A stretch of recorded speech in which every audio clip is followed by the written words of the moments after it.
l'exercice numéro 6. Il y a trois parties, A, B et C, qui sont indépendantes. Donc A, la radioactivité est utilisée dans le traitement des tumeurs et des cancers. C'est la radiothérapie. Le principe consiste à bombarder une tumeur avec le rayonnement β- émis par le cobalt 60. Dans certains cas, il faut une source radioactive plus ionisante. On utilise un rayonnement de type alpha, plus massif que les autres. La découverte de la radioactivité a donné aux sciences, à la médecine et à l'industrie un élan qui ne s'est pas ralenti. Le cobalt CO2 Z égale à 27 et A égale à 60 est émetteur de β-, de constante radioactive lambda. Donc la question 1, écrire la question 1, écrire l'équation de désintégration du cobalt 60. On supposera que le noyau fils est produit dans un état excité.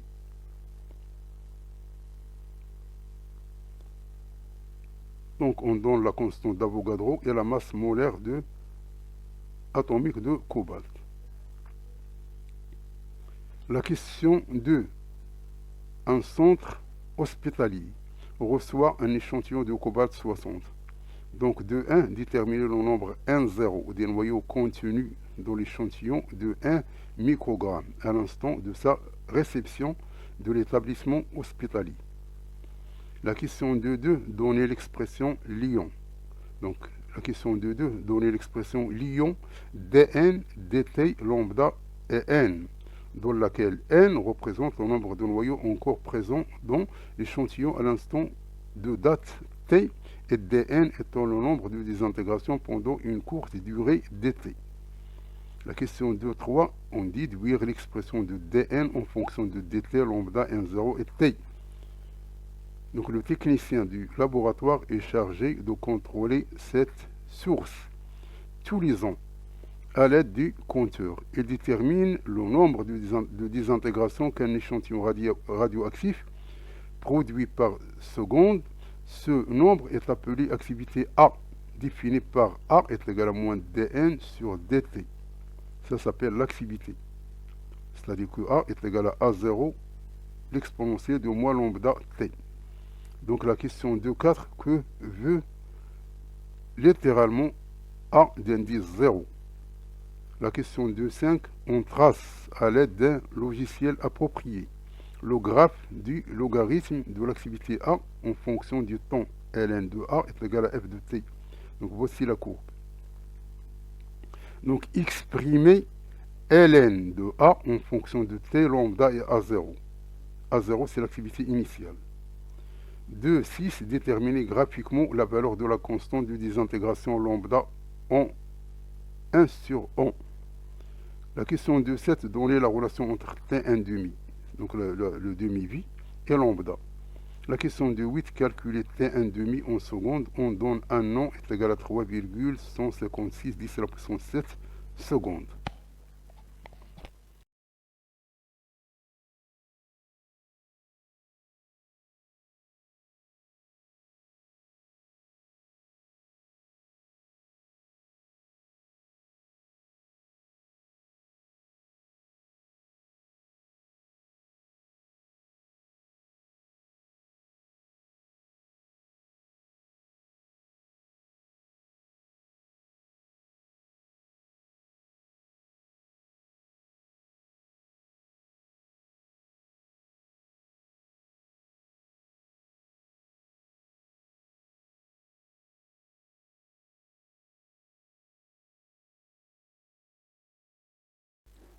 Donc l'exercice 6, donc la partie A, on a le cobalt, donc elle est émetteur de β-. Donc voici l'équation de désintégration, donc elle donne Ni, c'est-à-dire le nickel, mais il est excité ici. Ça c'est un antineutrino ici.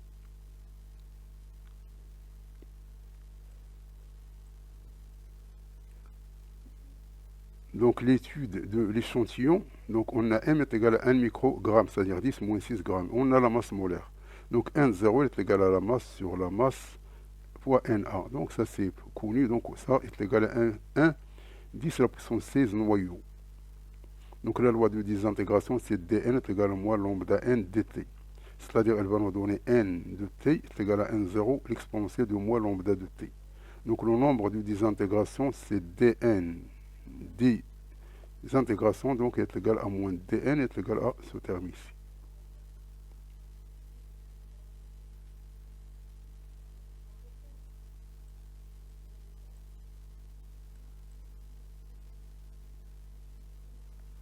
Donc on a A0 est égal à lambda 1, 0.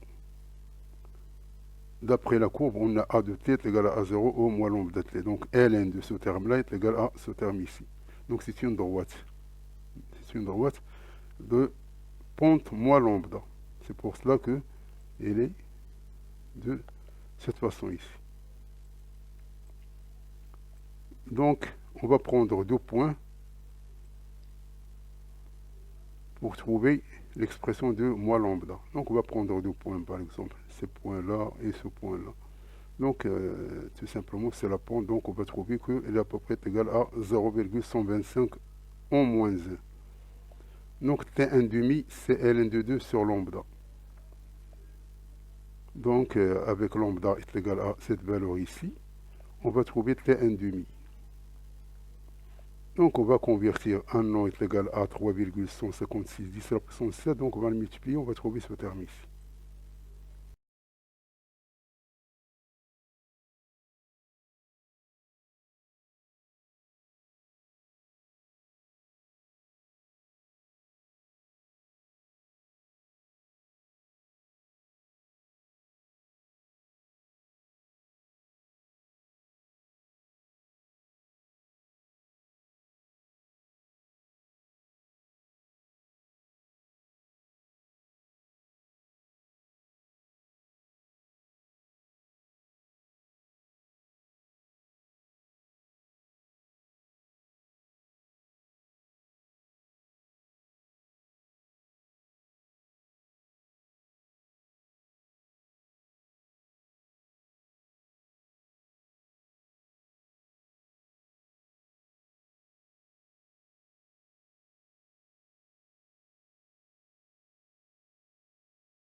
La question B, c'est une fission de l'uranium 235.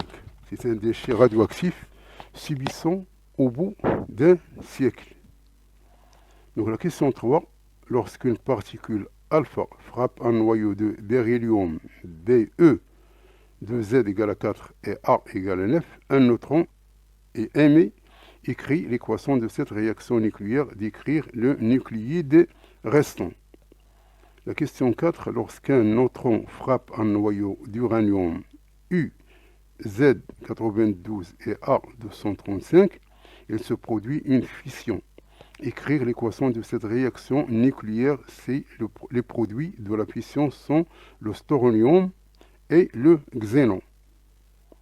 La question 5, les produits de la fission sont radioactifs et se transmettent en d'autres produits radioactifs. La question 5, les produits de la fission sont radioactifs et se transmettent en d'autres produits radioactifs. L'ensemble de tous ces produits de la fission constitue les déchets radioactifs. Parmi ces déchets, on trouve le strontium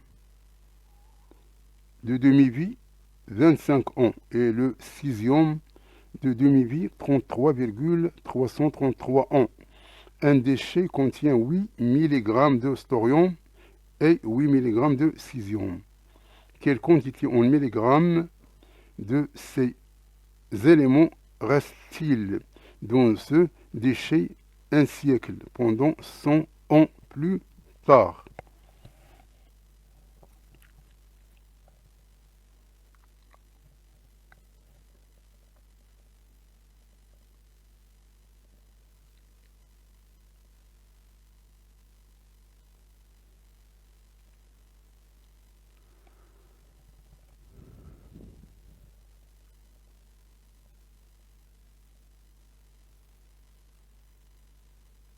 Donc la partie B, donc la question 3, donc c'est l'équation de beryllium lorsqu'elle était frappée par alpha.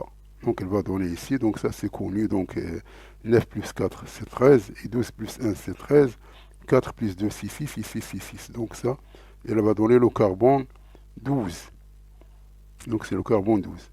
Donc la question 4, la puissance de l'uranium. Donc la puissance c'est le bombardement par un neutron. Donc l'uranium bombardé par un neutron, il donne le thorium, il donne le xénon et il donne ici 3 neutrons. Donc ici c'est tout simplement, donc c'est le bilan, donc on va trouver que c'est juste.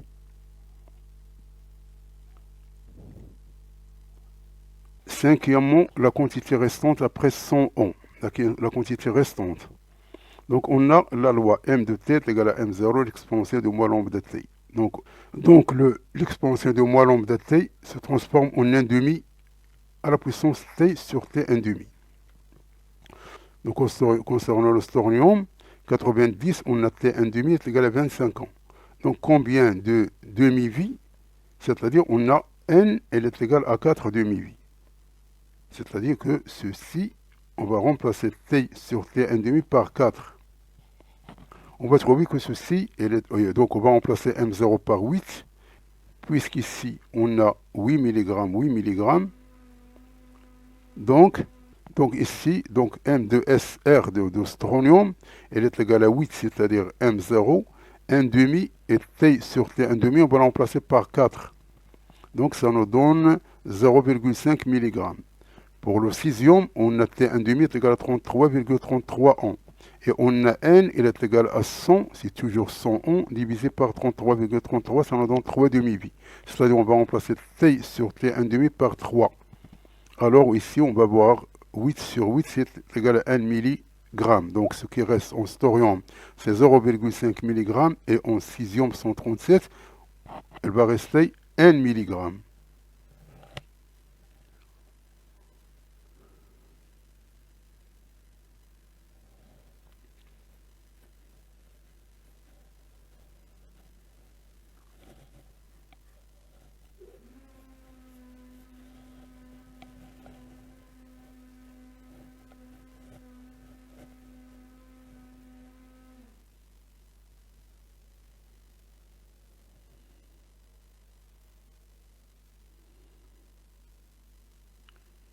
La question C, un centrale nucléaire type PWR utilise comme combustible de l'uranium enrichi en uranium UZ92 et A235. Donc la question 6, un noyau d'uranium U92-235 peut absorber un neutron. Parmi les réactions possibles, il y a celles où apparaissent deux nucléides radioactifs, le baryum et le krypton. Donc ils sont radioactifs. Écrire l'équation de cette réaction. Il s'agit d'une fission ou bien d'une fusion nucléaire. La question 7. Chaque noyau d'uranium 235 libère en moyenne une énergie de 200 MeV au cours de la réaction précédente. 30% de cette énergie est transformée en énergie électrique. Une tranche d'une centrale nucléaire de type PWR fournit une puissance électrique de 920 millions de watts. Calculez en kilogrammes la consommation journalière. de l'uranium 92-235. Dans cette centrale, on donne la masse d'un noyau d'uranium 235 approximativement est égal à 235 U. Un U est égal à 1,66 10 à la puissance moins 27 kg. Et un électrovolt est égal à 1,6 10 à la puissance moins 19 joules.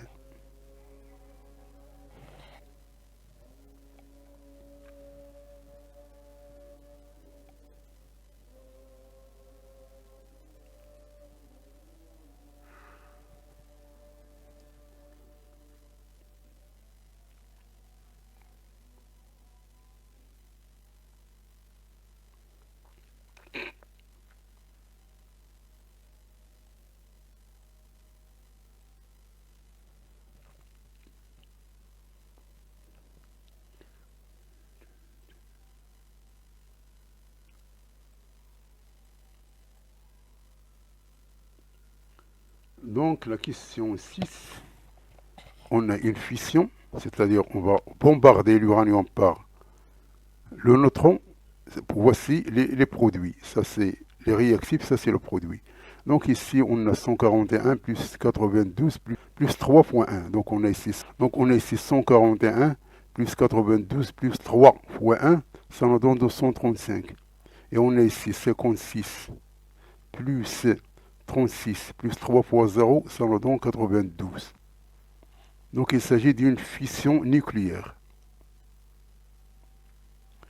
La question 7, la consommation journalière puissance électrique, c'est 920 millions de watts. Le rendement, c'est 0,3. Donc la puissance thermique, c'est P thermique est égal à P de E, ça divisé par nu. Elle est égale à 3067 millions de watts. Donc l'énergie produite en un jour, c'est-à-dire un jour, c'est 24 heures, c'est multiplié par 3600, ça nous donne 86 400 secondes. Donc le E en jour, c'est ce terme ici, multiplié par ce terme ici. Ça nous donne 2,65 10 à la puissance 14 jours. Donc l'énergie par fission, c'est 200 MeV. 200 MeV, donc ceci il est égal à 200, donc il faut le convertir. Il faut multiplier par 1,6 10 à la puissance moins 13. Donc ceci, ça nous donne 3,2 10 à la puissance moins 11 joules.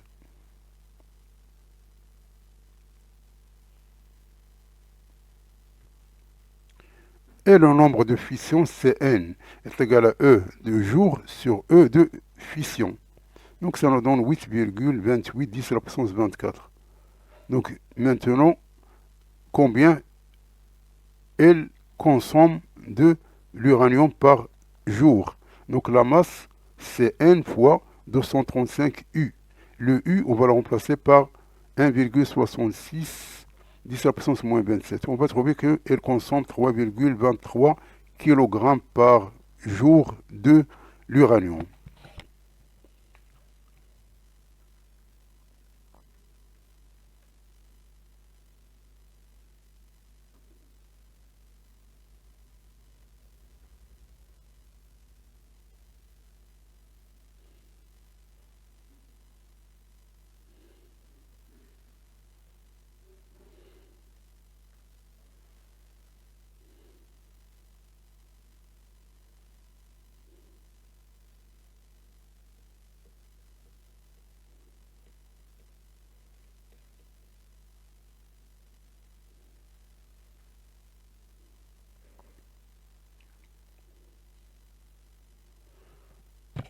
Donc, merci d'avoir suivi cette vidéo et à la prochaine pour un nouveau vidéo cordialement.